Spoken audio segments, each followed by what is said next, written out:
하나님 말씀 갈라디아서 1장 6절입니다.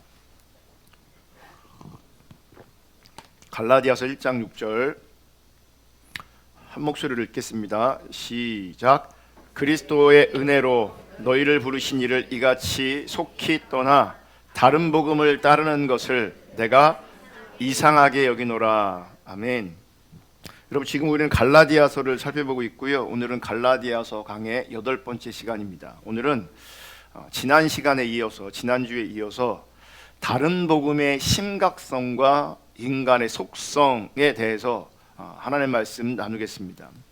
지금 바울은 갈라디아서를 통해서 아주 강력하게 경고하고 있습니다. 제가 지난주 설교하면서 표현하기를 전투적인 경고라고 했습니다. 그러니까 정말 강력하게 지금 경고하고 있는 겁니다. 단순히 주의를 주는 게 아니고 강력한 경고입니다. 어떤 경고죠? 1장 8절 9절 보면, 그러나 우리나 혹은 하늘로부터 온 천사라도 우리가 너희에게 전한 복음 외에 다른 복음을 전하면 저주를 받을지어다.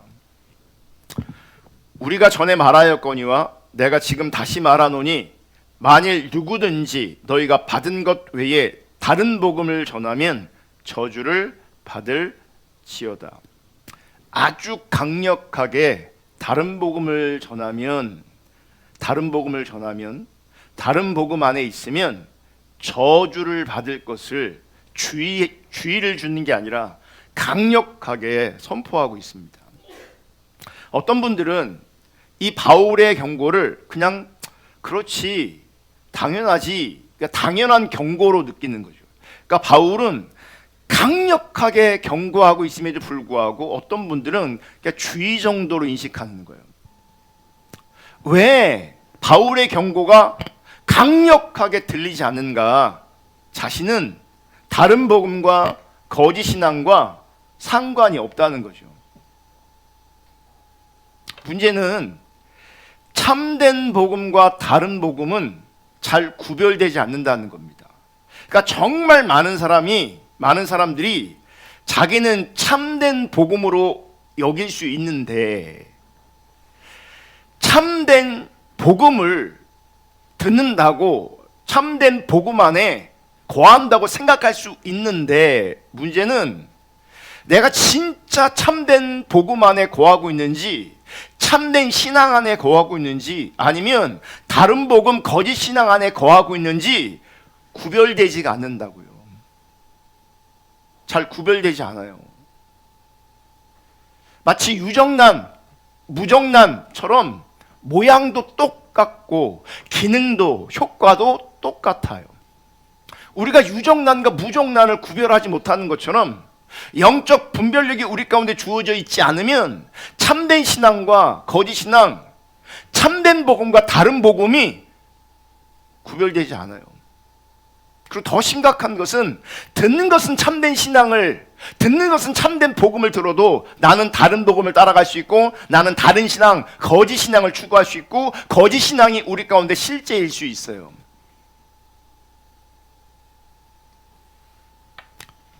그래서 참된 복음과 다른 복음이 우리의 현실 속에서 사실 잘 구별되지 않습니다. 모양도 똑같기 때문에, 기능도 똑같기 때문에, 현상도 똑같기 때문에.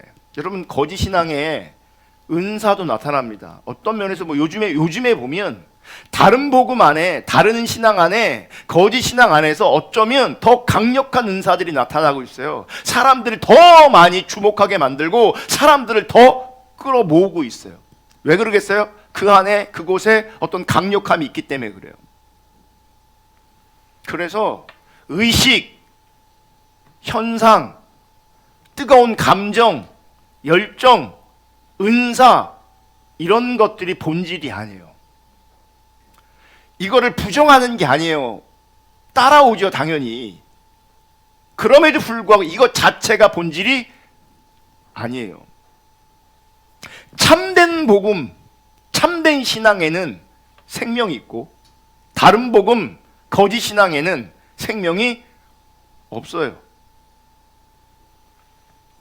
우리 시대의 많은 사람들은 교회를 다니고 있으면 구원과 천국이 당연한 것처럼 여기는 것 같아요. 하지만 다른 복음 거짓 신앙이라면 결과는 저주고 결과는 심판이에요. 그래서 내가 어떤 의식을 행하고 있다, 내가 지금 교회를 다니고 있다, 이런 게 중요한 게 아니라 내가 스스로 믿고 있다 확신하는 것이 중요한 것이 아니라 참된 믿음이냐 거짓 신앙이냐, 참된 복음이냐 다른 복음이냐, 이게 중요한 거예요. 고린도전서 16장 22절, 만일 누구든지 주를 사랑하지 아니하면 저주를 받을지어다. 우리 주여 오시옵소서. 주를 사랑하지 않으면 저주를 받을 것이라고 사도 바울은 또 강력하게 경고하고 있습니다. 여러분, 주님을 사랑하지 않으면 그것이 다른 복음이에요. 주님을 사랑하지 않으면 그것이 다른 거짓된 신앙이 되는 거죠. 그래서 주를 사랑하지 않는 것의 결과와 다른 복음의 결과가 똑같은 거예요. 저주, 심판인 것입니다. 참된 믿음은, 참된 신앙은 주님을 사랑하는 겁니다. 단순히 교회를 다니는 게 아니고요, 자기를 사랑하는 게 아니라고요. 참된 신앙은 주님을 사랑하는 거라고요. 주님을 사랑하면, 주님을 사랑하는 것으로 말미암은 그 열매가 있다고요. 그 열매를 통해서 주님 사랑하고 참된 신앙인지 참된 복음인지가 드러나는 겁니다. 의식, 현상, 감정, 은사를 가지고 참된 신앙인 것이 증명되지 않는다고요. 주를 사랑하면 당연히 주님을 사랑하는 자의 열매가 있대. 본인이 변해요. 어떻게 해요? 하나님 중심적인 삶을 살아요. 하나님 중심적인 생각을 해요. 하나님 중심적인 말을 하게 돼 있어요. 하나님 중심적인 선택을 하게 돼 있어요. 하나님 사랑하기 때문에. 그래서 하나님 중심적인 삶을 안 살면, 하나님 중심적인 생각을 하지 않으면, 하나님 중심적인 언어를 사용하지 않으면 그분은 주님 사랑하는 게 아니에요. 근데 제가 이렇게 말하면 사실 디테일하게 구체적으로 자기를 돌아봐야 되는 거거든요. 나는 지금 어떻게 생각하고 있지? 내가 어떻게 말하고 있지? 내가 어떻게 선택하고 있지? 그거를 디테일하게 꼼꼼하게 자기를 돌아봐야 되거든요. 근데 못 돌아봐요. 왜냐면 자기가 주님을 사랑하는 것으로 스스로 확신하고 있어요. 사실은 자기를 사랑하는 것인데, 사실은 자기 열정 가운데 있는 것인데, 그리고 믿음도 검증할 때 의식과 감정과 현상과 은사를 통해 자기를 검증하고 있는데, 그러니까 자기를 진짜 돌아보지 못하는 거죠. 주님을 사랑하는 것이 참된 복음 안에 있는 거예요. 십자가 복음을 듣는 것은 귀하고 아름답고 우리에게 주신 너무나 큰 축복이고 은혜이지만, 아무리 십자가 복음을 듣고 참된 복음을 들어도 내가 주를 사랑하지 않는다면 그거는 복음 안에 있는 게 아니에요.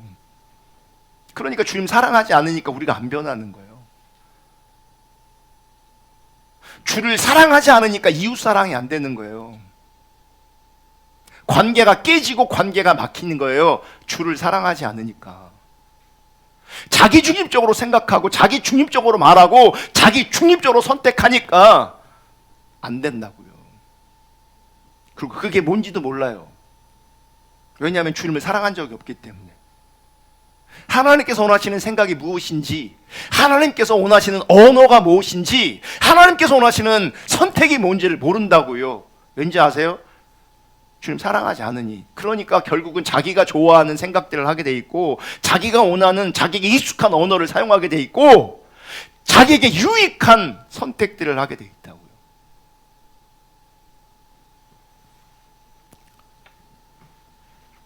정말 다른 복음이 아닌 참된 복음, 참된 신앙으로 세워질 수 있는 은혜가 부어질 수 있기를 주님의 이름으로 축복합니다. 그럼 어떻게 참된 복음, 참된 신앙으로 우리가 세워질 수 있는가? 가장 먼저는 우리 인간이 하나님을 떠나되 속히 떠나는 존재인 것을 인식하는 겁니다. 캠페인 설교가 있거든요. 기도 열심히 하십시오. 전도 열심히 하십시오. 성경 열심히 읽으십시오. 서로 사랑하십시오. 전도하십시오. 결국 웃기는 설교든 감동적인 설교든 말을 잘하는 설교든 말을 못하는 설교든 요즘 한국교회 선포되는 설교에 내용을 압축하면 이렇게 캠페인 설교에 기도해라, 성경 읽어라, 전도해라, 봉사해라, 사랑해라, 섬겨라 이렇게 압축되어집니다. 그러면 조금이라도 내가 조금 의지를 들여서 기도하는 자리, 성경 읽는 자리, 그런 자리에 내가 막 있으면 자기는 지금 참된 신앙이라고 생각하는 거예요. 그게 아니고요. 인간이 내가 하나님을 떠날 수 있는 존재라는 것을 인식해야 돼요. 떠나되 속히 떠날 수 있는 존재인 것을 인식해야 돼요. 여러분, 우리는 기도하면서 주님을 떠나요. 우리는 예배하면서 주님을 떠나요. 우리는 성경 읽으면서 주님을 떠나요. 이건 하나님의 관점으로 그렇게 보신다는 거예요. 그러니까 성경 읽고 있는 나, 기도하고 있는 나, 예배하고 있는 나는 내가 주님을 떠난지를 모르겠죠. 근데 우리는 예배하면서 주님을 떠나요. 기도하면서 주님을 떠나요. 성경 읽으면서 주님을 떠나요. 그러니 예배도 안 하고 기도도 안 하고 성경도 안 보는 사람은 아예 떠나 있는 거죠. 기도하는데도 떠나는 존재고 예배하면서 떠나는 존재라면, 성경을 읽으면서도 하나님을 떠나는 존재라면, 아예 안 하는 존재라면 그 사람은 아예 소망이 없는 존재예요. 떠나 있는 존재인 거죠. 정말. 그래서 우리가 깊게 고민해야 될 말씀이 오늘 본문이에요. 그리스도의 은혜로 너희를 부르신 이를 이같이 속히 떠나 다른 복음을 따르는 것을 내가 이상하게 여기노라. 바울은 이상하게 여겼지만 인간은 속히 떠나는 존재예요. 그래서 나 스스로도 그렇고요. 우리 인간이 하나님을 속히 떠나는 존재라는 것을 늘 인식하고 기억하셔야 돼요. 내가 쉽게 주님을 떠나는 존재라는 것을 알지 못하면 자기도 모르게 주님을 떠나게 되어 있어요. 그래서 성경을 보면 분명히 하나님을 떠났음에도 불구하고 자신들은 하나님을 떠났다는 걸 모르고 있어요. 왠지 아세요? 그들은 여전히 의식 가운데 있거든요. 기도하고 예배하고 성경 보고 있거든요. 그거 안 한 게 아니거든요. 반대로 그들은 자기들이 하나님을 떠난 적이 없다고 생각해요. 떠난 적이 없다고 생각해요. 그래서 우리는 나의 상태를 통해서 인간이 내가 하나님을 쉽게 떠날 수 있고 속히 떠날 수 있는 존재라는 걸 기억하되, 더 나아가서 근본적으로 성경을 통해서 우리 인간이 속히 하나님을 떠나는 존재이구나라는 것을 확인하고, 그리고 성경에 하나님을 떠난 그 인간과 그 사람과 내가 다르지 않다는 것을 경각심을 가지고 인정하셔야 돼요. 시편 106편을 보겠습니다. 오늘은 성경을 좀 많이 읽을 겁니다. 시편 106편 6절. 우리가 우리의 조상들처럼 범죄하여 사악을 행하며 악을 지었나이다. 보세요. 우리가 누구처럼요? 조상들처럼 뭐 했다고요? 범죄했고 사악을 행하며 악을 지었나이다. 그러니까 지금 조상들도 죄악을 범했을 뿐만 아니라 누구도 지금 죄를 똑같이 범하고 있다는 거예요. 우리도. 그러면 그 조상들의 죄가 뭐냐? 똑같은 죄를 짓고 있는 거거든요. 7절. 우리의 조상들이 애굽에 있을 때 주의 기이한 일들을 깨닫지 못하며, 애굽에 있을 때 주의 기이한 일을 깨닫지 못하며, 이게 뭘 얘기하냐면 출애굽 당시에 10가지 재앙들을 말하는 거예요. 그러니까 하나님께서 일하셨어요. 10가지 재앙을 통해 일하셨어요. 그리고 그 10가지 재앙을 그들은 다 목도했고 그들은 다 경험했어요. 근데 성경은 뭐라고 말하냐면 깨닫지 못했대요. 경험은 했는데 깨닫지 못했대요. 이게 되게 중요한 것 같더라고요. 많은 사람들이 하나님으로부터 뭔가 경험되어 있으면 그 경험된 걸 자꾸 자랑합니다. 그게 자기 의가 되기도 합니다. 하나님으로부터 주어진 어떤 경험들이 있다는 것은 감사한 일인 거거든요. 근데 경험된 건 참 감사한 일임에도 불구하고 더 나가서 그 일을 통한 깨달음이 있어야 돼요. 근데 그 깨달음이 뭐냐면 주님을 알고 주님을 사랑하는 거거든요. 근데 지금 보면 주의 기이한 그 일을 그들은 경험했음에도 불구하고 깨닫지 못했어요. 그래서 어떤 일이 벌어졌냐면 주의 크신 인자를 기억하지 아니하고 바다 곧 홍해에서 뭐 했다고요? 거역했다. 그러니까 좀 전에 출애굽이라는 엄청난 기적을 그들은 경험했거든요. 10가지 재앙을 통한 엄청난 것을 누렸고 경험했어요. 체험했어요. 근데 깨달음이 없으니 홍해를 만나니까 거기서 뭐예요? 거역했어요. 주의 크신 인자를 거역했다고. 그러니까 경험하는 것과 하나님의 인자를 아는 것은 분리될 수 있다는 거예요. 그러니까 우리가 하나님 앞에 여러분이 신앙생활하면서 기도하면서 응답도 경험할 수 있고 이런저런 영적인 체험도 경험할 수 있어요. 근데 그것과 하나님의 인자를 기억하는 것은 분리될 수 있어요. 지금 이스라엘 백성들의 조상이 그 엄청난 하나님의 역사를 경험했음에도 불구하고 그 인자를 기억하지 못하니 바로 뭐요? 얼마 지나지도 않았어요. 홍해를 만나니까 원망하고 불평하고 하나님을 거역하는 거죠. 그러니까 제가 자주 언급하지만 뭐 체험했다 경험했다 영적으로 뭐 어쩌고저쩌고 하는 게 하나님의 인자를 깨닫지 못하면 하나님의 인자를 알지 못하면 그 모든 놀라운 경험들이 아무런 영향력이 없어요. 그 사람을 바꾸지 못해요. 자랑은 하겠죠. 자랑은 강이 피로 바뀐 거 너 봤니? 난 봤다고. 이런 것만 자랑하는 거예요. 우박 떨어지는 거 봤냐? 난 봤다. 근데 그게 소용이 없다고요. 그런 놀라운 경험들이 그를 바꾸지 않는다고요. 백날 자랑해 보십시오. 그게 쌓여서 그런 놀라운 응답과 역사들이 쌓여서 산더미처럼 있어도요 그 인간은 안 바뀝니다. 안 바뀝니다. 누가 바뀌냐? 주의 크신 인자를 기억하는 사람이 바뀌는 겁니다. 이게 쉬운 게 아니라니까요. 정말 많은 사람들이 하나님이 주신 놀라운 이런 능력들, 초자연적인 역사들, 은혜들, 응답들 경험했지만 하나님의 인자를 기억하는 것과 상관없이 산다고요. 그러니 홍해를 만나면 또 주저앉아 버리는 거예요. 여러분 우리 인생에 홍해 같은 일이 자주 있다는 걸 기억하셔야 돼요. 홍해 지나면 끝납니까? 끝난 거냐고요? 물 떨어지지, 먹을 게 없지, 반복적입니다. 또 다른 홍해를 계속 만나는 거죠. 근데 하나님의 인자를 기억하지 못하면 어떻게 돼요? 그때마다 거역하게 되는 거예요. 누가 그랬어요? 이스라엘 백성들이 그랬어요.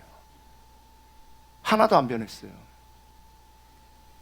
그럼에도 불구하고 8절, 9절, 10절, 11절, 12절을 보면 하나님 그분의 이름을 위해서 그들이 홍해 앞에서 거역했음에도 불구하고 하나님의 구원의 역사를 보여주시려고 홍해를 가르셨어요. 그들이 하나님을 찬양해요. 13절. 그러나 홍해를 지났어요. 그러니까 제가 금요일에도 그런 편을 썼는데 출애굽하고 나오면서는 다 예배자고 다 간증자예요. 근데 홍해 앞에서 그게 무너지거든요. 근데 놀라운 것은 홍해 앞에서 원망하고 불평하고 거역했던 그들이 눈앞에서 그들의 상태와 상관없이 홍해가 열렸거든요. 홍해가 갈라졌거든요. 그래서 지나갔단 말이에요. 지나고 나서는요, 여러분 그들은 다 예배자고 다 간증자입니다. 하나님이 홍해를 여셨다고, 하나님이 홍해를 가르셨다고 찬양한다니까요. 좀 전까지 뭐 했는데? 원망하고 불평했는데 곳에 뭘로 바뀌어요? 예배자로 바뀌어요? 간증자로 바뀌어요? 근데 곳에 또 시간이 지나면요 또 어떻게 돼요? 원망하고 불평하고 낙심하죠. 그래서 13절에 그러나 그들은 그가 행하신 일을 곧 잊어버리며 그의 가르침을 기다리지 아니하고 광야에서 욕심을 크게 내며 사막에서 하나님을 시험하였더라. 홍해도 그렇게 지났는데 홍해를 지나면서 예배자였고 간증자였음에도 불구하고 그들은 그가 행하신 일을, 하나님께서 행하신 그 일들을 곧 어떻게 해요? 잊어버려요. 그래서 그분의 인도하심과 그분의 가르침을 기다리지 않아. 그러니까 절벽을 만났을 때, 막다른 골목을 만났을 때에 우리는 하나님의 참다운 신앙을 가진 사람들은요, 절망하지만 마음에는 놀람이 있을지 모르겠지만 하나님을 기다려요. 하나님 어떻게 일하실까? 근데 그들은 기다리지 않아요. 뭐가 나와요? 이 옛 자아가 바로 튀어나옵니다. 두려움이 튀어나오고 근심이 튀어나오고 걱정이 튀어나옵니다. 그래서 원망이 튀어나오는데 그 원망 안에 뭐가 있는 줄 아십니까? 독이 있습니다. 독. 여러분, 말을 할 때 하나님께서 원하시는 말, 제가 그런 표현 썼는데 여러분의 언어 안에 독이 있잖아요. 자기 중심적이기 때문에 그래요. 자기 안에 있는 분, 자기 안에 있는 원망, 그것을 자기 언어에 독을 심어놓고 독을 담아서 뱉는 거죠. 그래서 원망할 때 우리 언어가 굉장히 날카롭고 강합니다. 막 후벼팝니다. 막 그 상대방에게 막 후벼팝니다.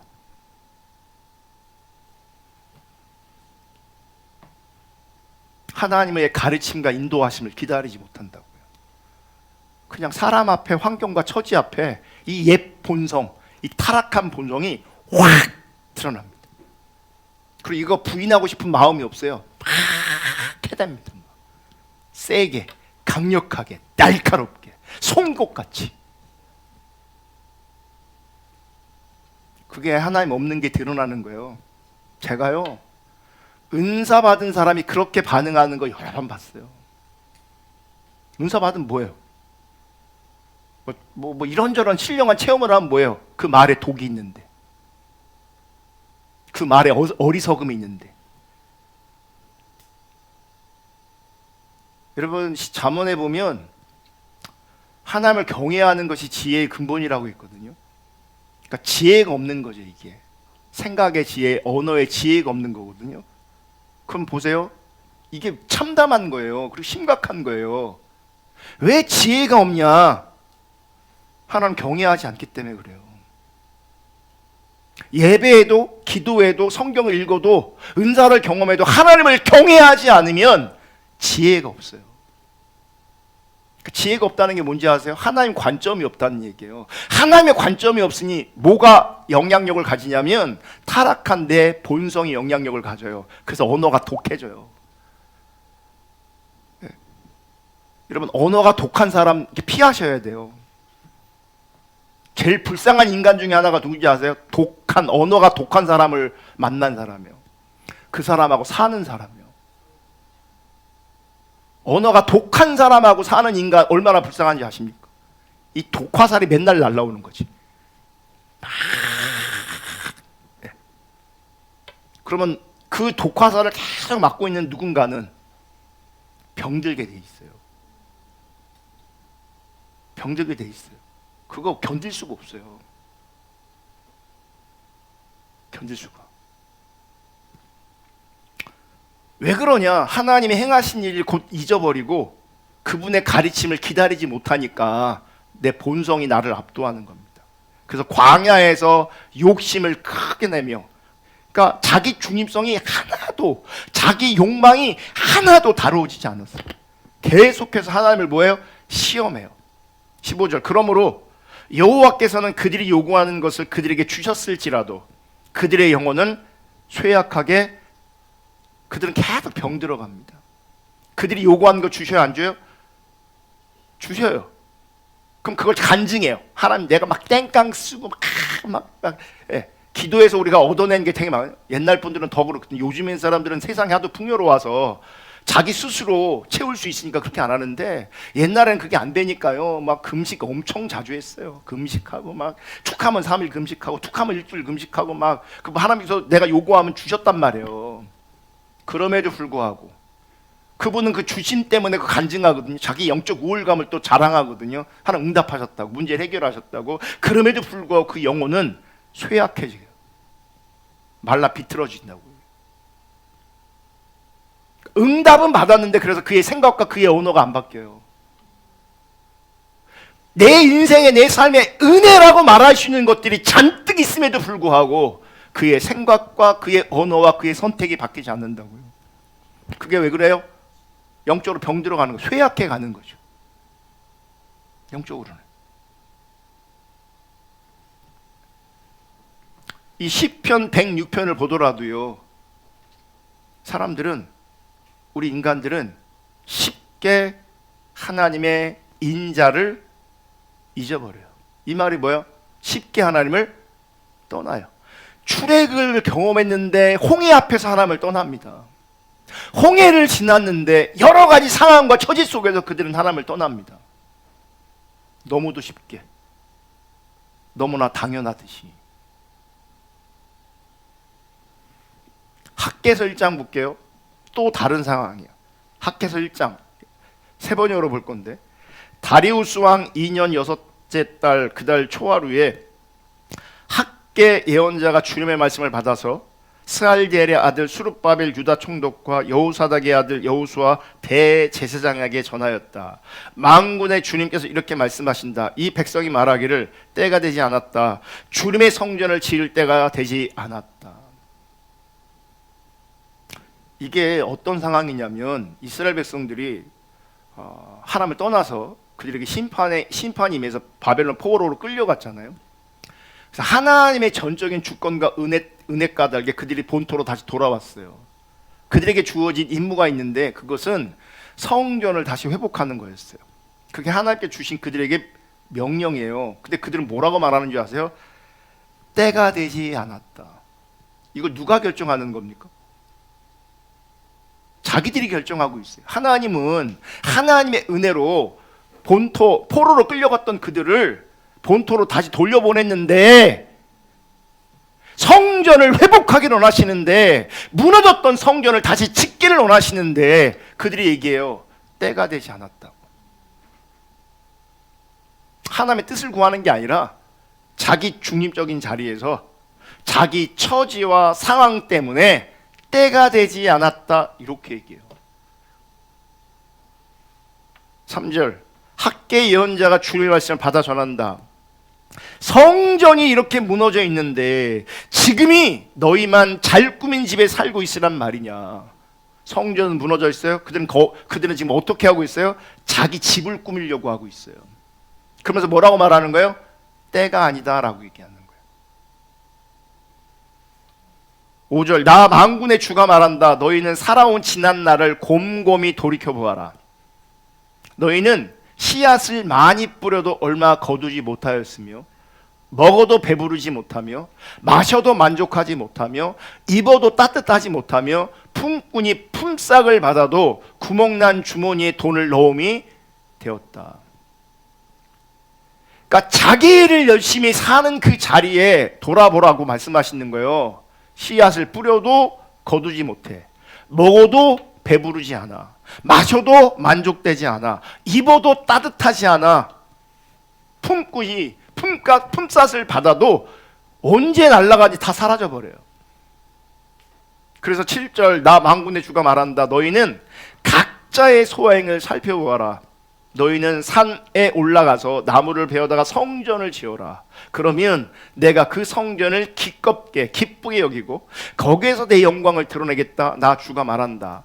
너희가 많이 거두길 바랐으나 얼마 거두지 못했고, 너희가 집으로 거두어 들었으나 내가 그것을 흩어버렸다. 그 까닭이 무엇이냐? 나 만군의 주의 말이다. 나의 집은 이렇게 무너져 있는데 너희는 저마다 제 집의 일에만 바쁘기 때문에. 이게 여러분 주님을 떠나는 거예요.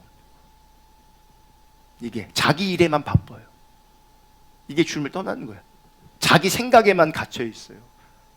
이게 주님을 떠나 있는 거예요. 그래서 성전이 먼저 무너졌던 성전을 다시 세우는 것이 하나님의 이 얘기 뭐냐면, 건물을 말하는 게 아니라 주님과의 관계가 회복되고 예배가 우선적으로 회복되어야 될 것을 말씀하고 있는데, 주님에게는 관심이 없고 주님을 높이고 예배하는 건 관심도 없고 오로지 자기의 육신적인 삶에만 관심이 있는 거죠.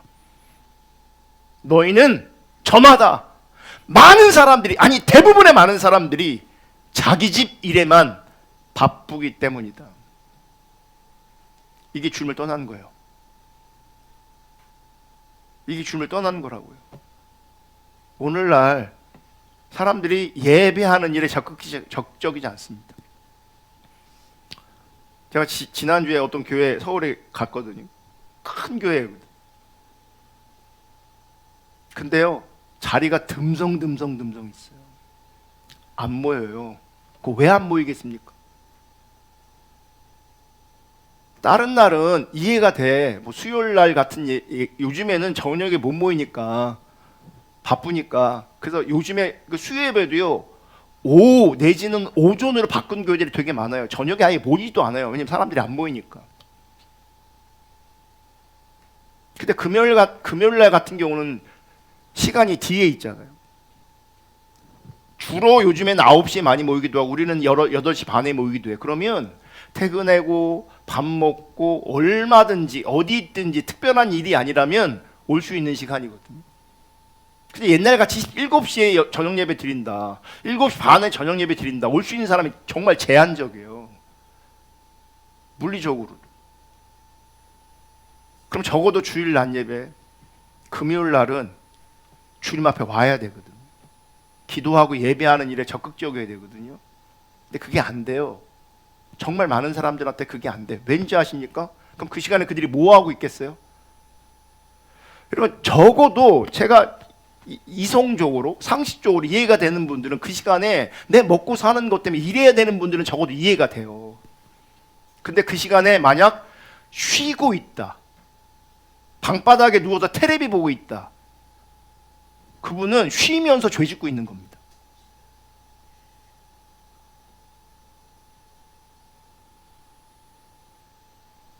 자기를 위해서 그 시간을 쓰고 있다, 그건 자기를 위해서 열심히 살면서 지금 죄 짓고 있는 거예요. 누구예요? 지금 학계에서 말씀 똑같아. 열심히 자기를 위해 사는데 문제는 뭔지 아십니까? 내가 만족되지 않는다는 거예요. 내가 원하는 삶의 열매가 사실 없다는 거예요. 왜냐면 우선순위가 바뀌어버렸기 때문에.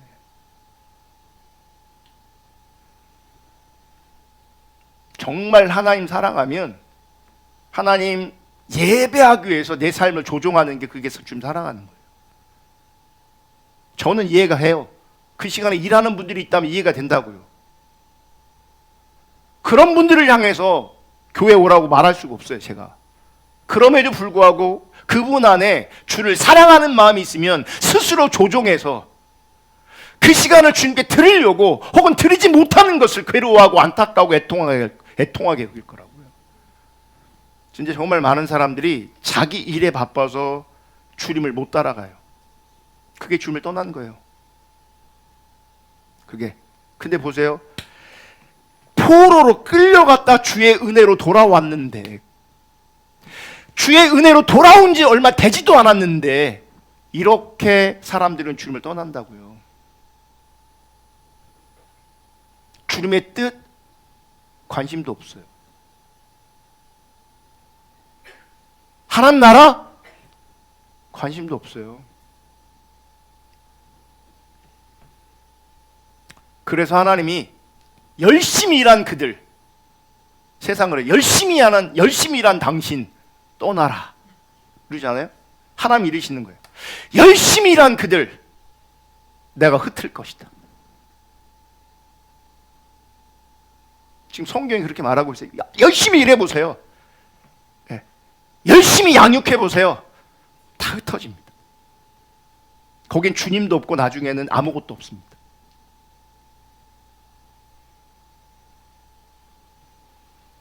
요한계시록. 자, 요한계시록 누가 쓴 겁니까?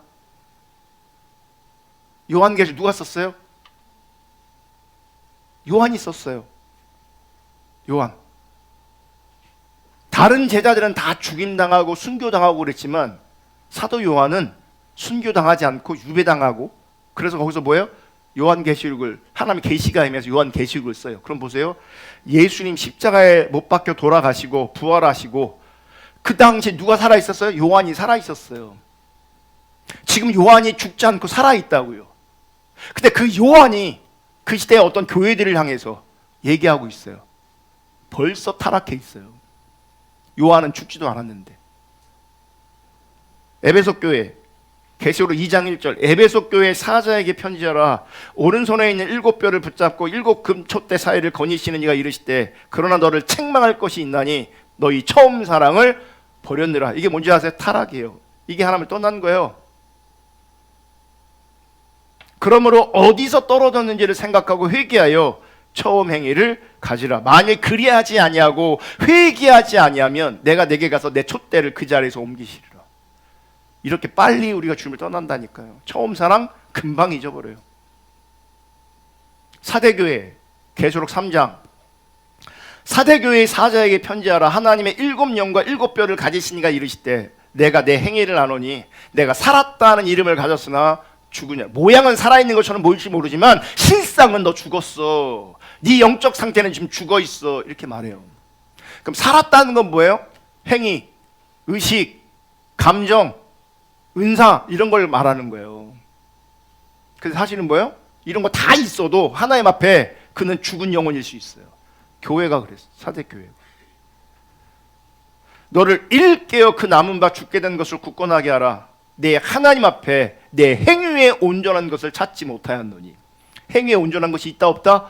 없다. 이게 주님을 떠나는 거죠. 우리는 과거의 이 처음 사랑을 회복하라 그러니까 처음 사랑이 하나님을 향한 사랑이라고 생각하거든요. 그런데 그렇지 않아요. 그건 당연한 거고요. 지금 사도 요한이 사대 교회에게 말하는 게 뭔지 아세요? 이 온전한 것을 찾지 못했다. 이 처음 사랑하고 연결시켜보면 뭔지 아세요? 이웃사랑. 이게 사라졌다는 얘기예요. 그럼 하나님께서 우리를 온전하게 보시는 걸 뭘 온전하게 보시는 거예요? 이웃사랑을 통해서 온전하나 온전하지 않은가를 보시는 거예요. 그냥 이웃사랑은 이게 팽개쳐 버리고 그냥 나만 뜨겁고 나만 은혜 받고 막 이러면 우리는 그게 이 은혜 받는 거로 생각하거든요. 자기 신앙이 좋다고 참된 신앙으로 생각하거든요. 근데 하나님은 온전함을 어디서 찾으시냐면 관계에서 찾으시는 거예요. 내 안에 있는 열정, 내 안에 있는 뜨거움, 내가 어떤 것을 경험한 것을 통해 온전함을 확인하는 게 아니고요. 관계를 통해서 온전함을 확인하신다고요. 그게 처음 사랑을 가지라, 회복하라 그 말하고 같은 뜻이에요. 그 말하고. 그러니까 다른 사람은 관심도 없어. 그분은 지금 천리말리 하나님 떠나 있는 거예요. 지밖에 몰라. 천리말리 하나님 떠나 있는 거예요. 지금.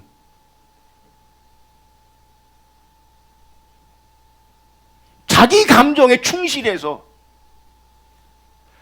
자기 감정에 갇혀 있어서 그냥 자기만 뜨거워. 자기만 신앙이 좋아. 자기만 하나님 사랑해.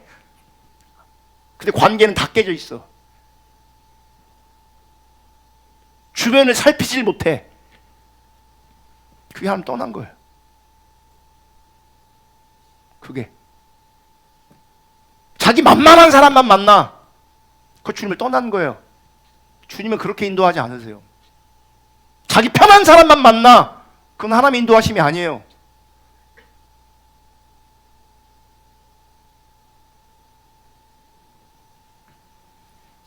라오디게아 교회 계시록 3장 14절 라오디게아 교회의 사자에게 편지하라. 아멘이시요 충성되고 참된 증인이시요 하나님의 창조의 근본이시가 이가 이르시되 내가 내 행위를 아노니 내가 차지도 아니하고 뜨겁지도 아니하도다.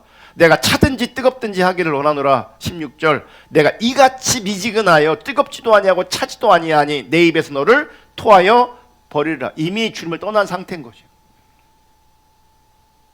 이미 주님을 떠났어요. 그러니까 하나님 앞에서는 우리는 하나님을 잘 모르니까 우리는 하나님의 관점으로 잘 못 느끼니까 하나님이 지금 어떤 상태인지를 모르거든요. 우리끼리는. 근데 하나님 이미 어떻게 해요? 토하고 싶을 만큼 역겨운 존재들이 교회 안에 존재하고요. 라오디게아 교회가 그런 존재라는 거예요. 지금 교회가 역겨운 존재예요. 지금 하나님 앞에서. 그러면 성도가 하나님 앞에 역겨운 존재로 얼마든지 존재할 수 있는 거죠. 내가 말하기를 나는 부자라 부요하여 부족한 것이 없다 하나. 자기는 문제 없다는 거죠. 하지만 내 곤고한 것과 가련한 것과 가난한 것과 눈먼 것과 벌거벗은 것을 알지 못하는도다. 실제 자기를 봐야 돼. 실제 자기를 못 봐요. 실제 자기가 안 보여요. 그래서 자기를 보는 자가 자기를 본 그것을 하나님 앞에 토해내고 하나님 앞에 쏟아내고, 그것이 관계성 안에 내가 이렇게 연약하고 내가 이렇게 선함이 없어요, 내가 이렇게 부족해, 이게 진실하게 오픈되어지는 사람이 도리어 하나님의 은혜가 함께하는 거예요. 근데 난 잘하고 있어. 나는 문제가 없어. 나는 은혜 아래 있어. 나는 부자라 부요하여 부족한 것이 없다. 똑같은 얘기예요. 실상은 하나님 보실 땐 곤고한 자리에 있어요. 가련한 자리에 있어요. 가난한 자리에, 눈먼 거 벌거벗은 자리에 있어요. 그래서 학개서와 말씀처럼요, 실제 내 안에 열매가 없어요. 내 내면 안에, 내 영혼 깊은 곳에 하나님의 임재로 말미암은 열매가 없다고요. 늘 곤고하고 늘 외롭고 늘 허전하고. 그것을 어떻게 해보려다가 견디다 못해 쓰러져서 엉뚱한 곳에 가 있어요. 하나님 앞에 있는 게 아니라 엉뚱한 곳에 가 있다고요. 엉뚱한 것을 가지고 자기 마음을 달래려고 한다고요. 그게 하나님 없는 게 드러나는 거예요.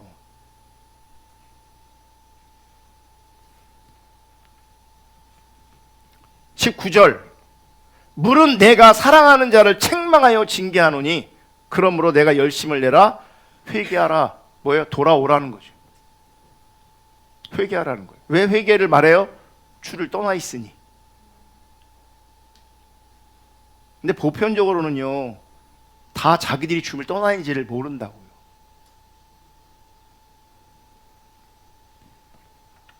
신명기 30장에 보면 이런 말씀이 있어요. 15절 보라, 내가 오늘 생명과 복과 사망과 화를 내 앞에 두었나니. 16절 곧 내가 오늘 내게 명령하여 내 하나님 여호와를 사랑하고 내 모든 길로 행하며 그의 명령과 규례와 법도를 지키라 하는 것이라. 그리하면 내가 생존하며 번성할 것이요 또 내 하나님 여호와께서 내가 가서 차지할 땅에서 내게 복을 주실 것임이니라. 생명과 복, 사망과 화가 있어. 선택해. 생명과 복을 선택하는 게 뭐예요? 하나님 사랑하고 그분의 길로 행하고 그분의 명령과 규례와 법도를 지키는 것. 그게 순종이에요. 그러면 하나님께서 복을 주신대요. 17절 그러나 내가 만일 마음을 돌이켜 듣지 아니하고 유혹을 받아 다른 신들에게 절하고 그를 섬기면 내가 오늘 너희에게 선언하노니 너희가 반드시 망할 것이라. 너희가 요단을 건너와서 차지할 땅에서 너희의 날이 길지 못할 것이니라. 반드시 망할 거래요. 반드시. 여러분 보세요. 하나님이 생명과 복을 순종함으로 선택할 것이냐, 불순종함으로 말미암아 사망과 심판과 화를 선택할 것이냐, 선택하래요. 네가 불순종하면 하나님 강력하게 말씀, 반드시 망할 것이라고, 반드시 망할 거라고 이렇게 말씀하시는 거예요. 자 보세요. 제가 여러분들에게 여러분 그렇게 살면 당신 반드시 망합니다. 기분 좋아요, 안 좋아요? 좋아요, 안 좋아요? 당연히 안 좋겠죠. 망한다는데. 근데 하나님께서 기분 안 좋은 그 말을 하시는 거죠. 그러면 그 말을 들은 나는 어떻게 해야 돼요? 망하지 않는 길로 가야죠. 그죠? 근데 성경을 보면 인간은 망하는 길을 갑니다. 제가 보기에도 제 연약하고 제가 영적 분별력이 별로 없고, 많이 부족해서 제 안목이, 제 분별력이 정확하지 않을 수 있거든요. 그런데 연약한 제가 바라볼 때도 어떤 분들은요, 망하는 길을 가고 있어요. 너희가 반드시 망할 것이라. 제가 볼 때도 망하는 길을 가는 인생들이 있어요. 개인적으로 찾아오시면 제가 알려드릴게요. 목사님 저는 망하는 길이에요, 살 길이에요.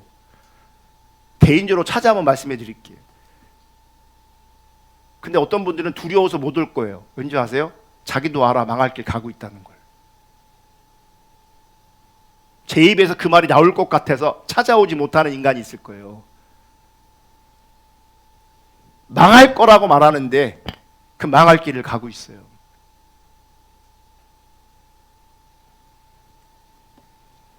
우리는 이 신명기 30장의 말씀을 가지고 목사님들이 설교해요. 여러분, 순종하십시오. 생명을 선택하십시오. 복을 선택하십시오. 생명과 복을 누리십시오. 신명기에 보면 순종과 불순종에 대한 결과가 쫙 나오거든요. 순종할 때 주어지는 복들, 불순종할 때 주어지는 그 저주들, 심판들이 쫙 나열하거든요. 그러면 설교할 때 어떻게 하겠어요? 여러분, 순종해서 복 받으라고, 생명을 누리라고 그렇게 할 거 아니겠습니까? 근데 31장에 넘어오면 하나님 이렇게 말씀하세요. 16절, 또 여호와께서 모세에게 이르실 때 너는 내 조상과 함께 누우려니와. 이 말이 뭐예요? 죽는다는 거죠. 이제 모세가 곧 죽을 거예요. 이 백성은 그 땅으로 들어가. 모세가 죽은 다음에 이 백성은 가나안 땅에 들어갈 거예요. 지금 가나안 땅에 안 들어간 거예요. 곧 있으면 모세가 죽을 거고, 모세가 죽은 다음에 그들은 가나안 땅에 들어갈 거예요. 그런데 그 땅에 들어가 음란히 그 땅의 이방 신들을 따르며 일어날 것이요, 나를 버리고 내가 그들과 맺은 언약을 어길 것이라. 그 땅에 들어가지도 않았어요. 지금 좀 전에 뭐라고 말해요? 순종하면 복 줄게, 생명이야. 불순종하면 내가 너 망하게 할 거야 그랬거든요. 근데 31장에 와서는 그 땅에 들어가면 너희가 음란히 이방 신들을 따를 것이고 나와 맺은 그 언약을 어길 것이라고 단정지어 말씀하고 있어요. 17절, 내가 그들에게 진노하여 그들을 버리며 내 얼굴을 숨겨 그들에게 보이지 않게 할 것인즉 그들이 삼킴을 당하여 허다한 재앙과 환란이 그들에게 임할 그때에 그들이 말하기를 이 재앙이 우리에게 내림은 우리 하나님이 우리 가운데 계시지 않은 까닭이 아니냐 할 것이라. 재앙이 임한 그때에 그들이 알아요. 우리 가운데 하나님 안 계시는구나. 근데 언제 알아요? 망한 다음에 알아요.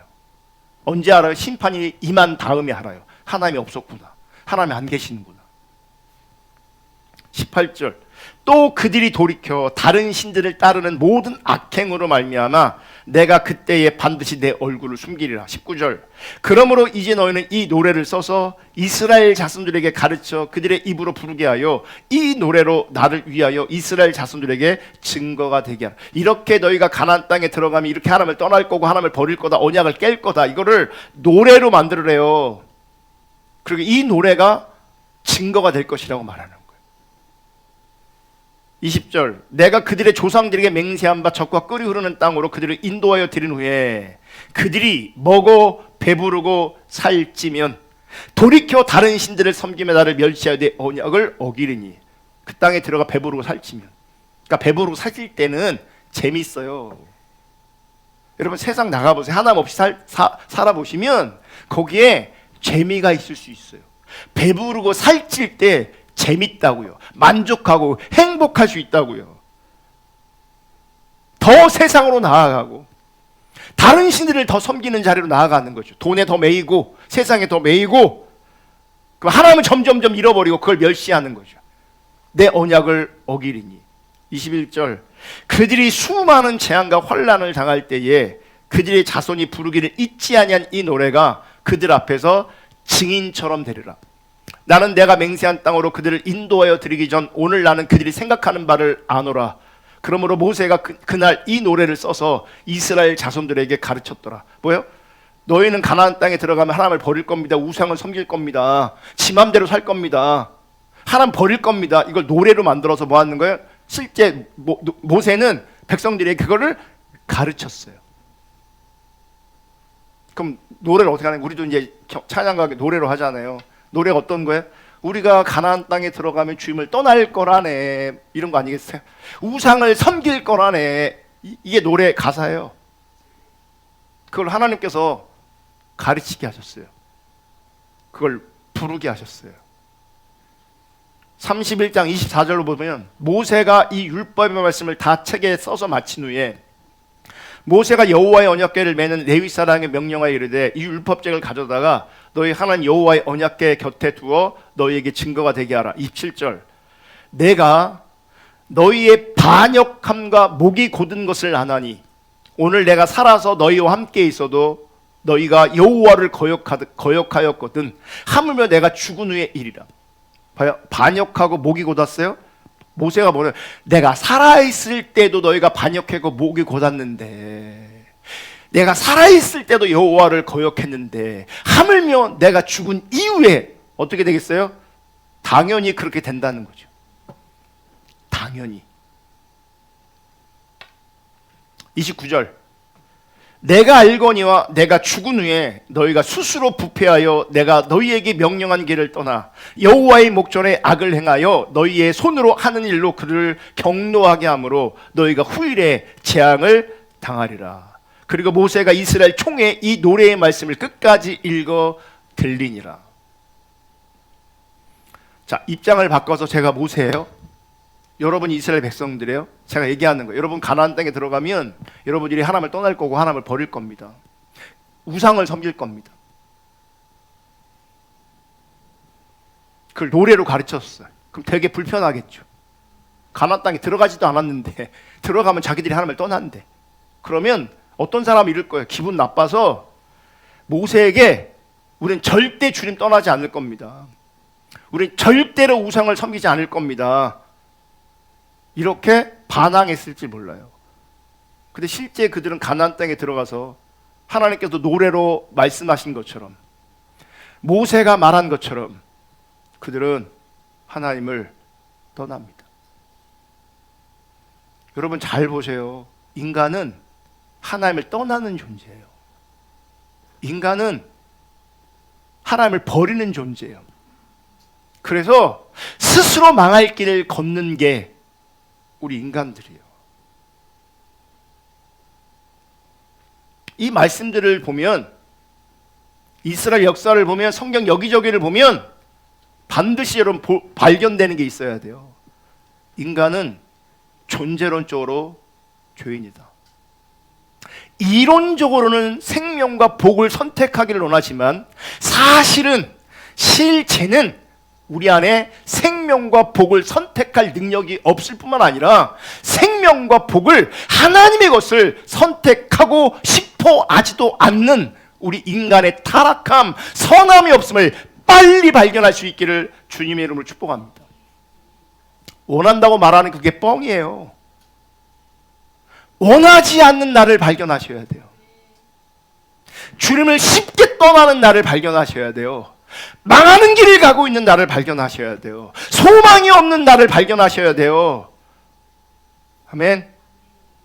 이렇게 속히 빨리 주님을 버리고 떠날 수 있는 나를 발견해야 기적을 경험해도 주님을 떠나고, 응답을 받아도 주님을 떠나고, 하나님의 불쌍히 여기시고 은혜로 함께 하셔도 그럼에도 불구하고 속히 하나님을 떠나는 존재가 나라는 것을 기억하셔야 돼요.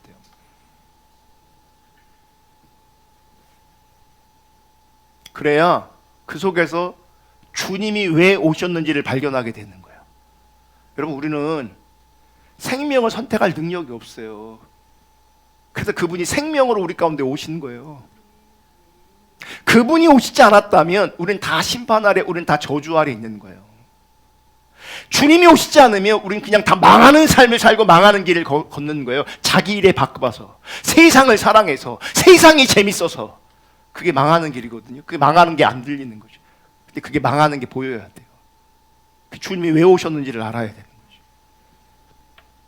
여러분, 주님의 은혜를 잊어버리면 주님과의 관계성 안에서 속히 우리는 주님을 떠나게 돼 있어요. 저도 마찬가지예요. 목사인 저도 주님 바라보지 않고 주님 찾지 않으면 저도 주님을 쉽게 떠날 수 있는 존재예요.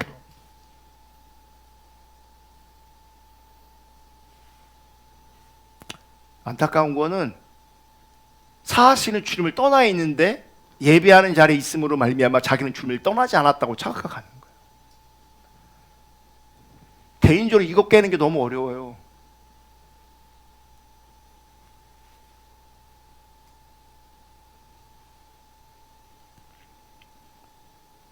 은혜를 잃어버리면 참 복음에서 다른 복음으로 속히 떠나게 됩니다. 아멘. 그럼 어떻게 해야 되냐? 주님의 은혜를 기억하셔야 돼요. 나의 죄인됨을 기억하셔야 되고, 하나님의 은혜와 사랑을 기억해야 되고, 그 은혜를 기억하는 그 자리에서 내 삶에 주어진 약자들을 섬겨야 되는 겁니다. 그 약자들은 내가 죄인됨을 기억하게 하는 장치예요. 나의 죄인된 정체성을 기억하게 하는 장치라고요. 그럼 보세요. 그 장치를 통해서 나의 정체성, 죄인된 정체성을 기억하고 하나님의 은혜를 기억할 때에 우리가 주님을 떠나지 않게 되어지는 겁니다. 그래서 여러분, 우리가 목숨 걸고 온 힘으로 하나님의 얼굴을 구하셔야 돼요. 그래야 주님을 안 떠나요. 내가 죄인되고 존재론적으로 쉽게 주님을 떠날 수 있는 존재인 걸 늘 기억하셔야 돼요. 그래야 주님을 안 떠나요. 주님의 은혜를 기억하고 이론으로만 기억하는 것이 아니라 실제 우리 주변에 있는 약자들을 섬기면서 그들과 함께하면서 그들을 사랑하면서 저 모습이 은혜 없는 내 모습이었지. 그래서 내가 은혜로 살아난 것처럼 은혜가 흘러가게 하면서 그 은혜를 기억하는 거예요. 그런 식으로 은혜를 기억할 때에 우리가 주님을 떠나지 않게 되어지는 거예요. 여러분, 우리 모든 것이 주님의 은혜예요. 출애굽이 주님의 은혜고, 홍해를 지난 것도 주님의 은혜고, 광야를 지난 것도 주님의 은혜고, 요단 건넌 것도 주님의 은혜고, 가나안 땅에 살 수 있는 것도, 거기서 일할 수 있는 것도 다 주님의 은혜예요. 여러분, 지금 먹고 사는 거, 공부하는 거, 내 나름대로는 결핍이 있고 어려움이 있을지 모르겠지만 돌아보면 하나님의 관점에 보면 우리의 모든 것이 다 주님의 은혜예요. 근데 그거 기억하셔야 된다고요. 주님의 은혜가 기억되지 않으면 주님을 떠나는 겁니다. 고린도전서 2장 2절. 원래 신명기 31장 저거 읽어야 되는데 제꼈어요. 제가 설명했고요. 고린도전서 2장 2절 다 같이 읽겠습니다. 시작. 나는 여러분 가운데서 예수 그리스도 곧 십자가에 달리신 그분 밖에는 아무것도 알지 않기로 작정하였습니다. 예수 그리스도 곧 십자가에 달리신 그분 밖에는 아무것도 알지 않기로 작정했다. 여러분, 이러면 살 길이 열려요. 이게 집에 가면 제가 이런 얘기하면 우리 집에 가서 또 한마디 들을 건데, 우리 예모가 저한테 하는 얘기가 있어요. 아빠는 정말 장가 잘 갔다. 결혼은 잘했다. 장가는 정말 잘 갔다. 그러니까 되게 부러운 거예요. 부러운 거예요. 자, 여기서 중요한 게 있어요. 많은 사람들이 자기가 스스로 결혼을 잘하려고 해요. 자기가 스스로 좋은 사람을 만나려고 해요. 그게 망하는 길입니다.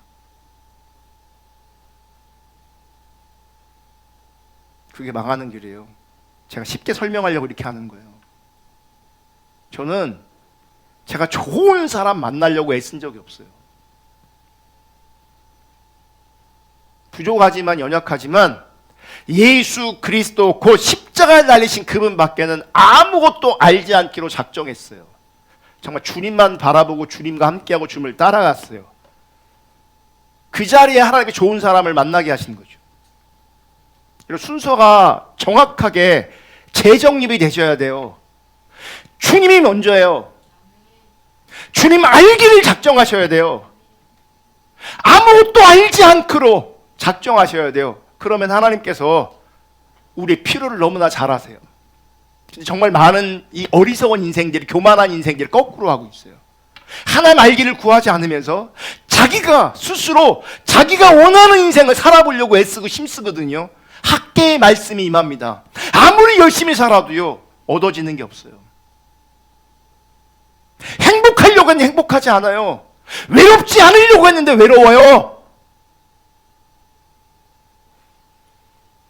예수 그리스도 곧 십자가에 달리신 그분 외에는, 그분 밖에는 아무것도 알지 아니하고 작정했다. 이 길을 가보십시오.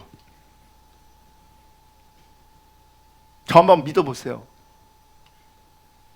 저 한번 믿어보라고.